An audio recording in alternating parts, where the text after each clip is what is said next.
উপরে যে ভিডিওটা তোমরা দেখতে পাচ্ছ ওই ভিডিওটা আমরা কি করে শুট করেছি, কি করে এডিটিং করেছি, তো আজকে সেটাই তোমাদের সামনে নিয়ে আসলাম। ভিডিওটি দেখে কঠিন মনে হচ্ছে, কিন্তু কঠিন সেরকম কিছুই না। চলো তাহলে ভিডিও শুটগুলো আমি কিভাবে নিয়েছি তো সেগুলো তোমাদেরকে প্রথমে দেখাই। তো এটা আমার 1 নাম্বার ভিডিও শ্যুট। তো এইভাবে আমি অ্যাক্টিং করে আমার প্রথম ভিডিও শ্যুটটা নিয়ে নিয়েছি। তারপরে এটা আমার দ্বিতীয় ভিডিও শ্যুট। এটা আমি এইভাবে অ্যাক্টিং করে লাঠি দিয়ে এইভাবে অ্যাক্টিং করে ভিডিও শ্যুটটা নিয়েছি। তো আমি ভিডিওতে ক্লিক করলাম, প্লাস বাটনে ক্লিক করলাম, গ্যালারি থেকে আমি ভিডিও দুটোকে সিলেক্ট করে নিয়ে নিলাম। তো আমি প্রথম শ্যুটের প্রথম দিকের বাড়তি সিনগুলোকে কেটে দিলাম, দ্বিতীয় শ্যুটের প্রথম দিকের বাড়তি সিনগুলোকেও আমি কেটে দিলাম। তো শেষের দিকেও কিছু বাড়তি সিন ছিল সেটাকেও কেটে দিলাম। তো এবার প্রথম শ্যুটের লেয়ারে ক্লিক করে রেখে ক্রপ নামে অপশনে ক্লিক করলাম।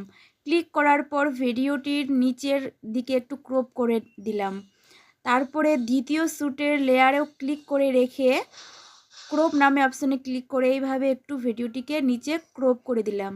তো এরপরে দ্বিতীয় শ্যুটের লেয়ারে ক্লিক করে রেখে সুইটস নামে অপশনে ক্লিক করলাম। ক্লিক করার পর লেয়ারটিকে উপরে নিয়ে আসলাম, নিয়ে আসার পর দুটো লেয়ারকে বরাবর করে নিলাম।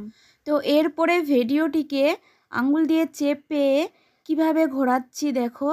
তো এইভাবে আমি ভিডিওটিকে ঘুরিয়ে স্ক্রিনের বরাবর করে নেব। তো এই যে আমি এইভাবে স্ক্রিনের বরাবর করে নিলাম। তো এবার দ্বিতীয় লেয়ারে ক্লিক করে রেখে মার্কস নামে অপশনে ক্লিক করলাম। ক্লিক করার পর প্রথমে যে অপশনটা আছে সেটাতে ক্লিক করলাম। ক্লিক করার পর ভিডিওটির উপরে একটা দাগ চলে আসলো, দেখো দাগটাকে আমি কিভাবে ঘুরিয়ে দিলাম। তো এইভাবে দাগটাকে ঘুরিয়ে দুটো ভিডিওর মাঝখানে আমি তো এখানে দাগটিকে ভালোভাবে অ্যাডজাস্ট করে বসাতে হবে। তো দাগটিকে আমি ভালোভাবে অ্যাডজাস্ট করছি। কিভাবে অ্যাডজাস্ট করছি দেখো। তো দাগের নিচে যে কালো চিহ্নটা আছে সেটাকে একটু নিচে হালকা বাড়িয়ে দেব। তো ভিডিওটি আমার রেডি। তো চলো ভিডিওটিকে একটু রিভিউ করে দেখে নেওয়া যাক ভিডিওটি কেমন হলো। তো ভিডিওটি তোমাদের কেমন লাগলো? যদি ভালো লাগে লাইক কমেন্ট শেয়ার করে দিও। আর হ্যাঁ, এরকম নতুন নতুন ভিডিও পেতে হলে আমার পাশে থাকতে পারো।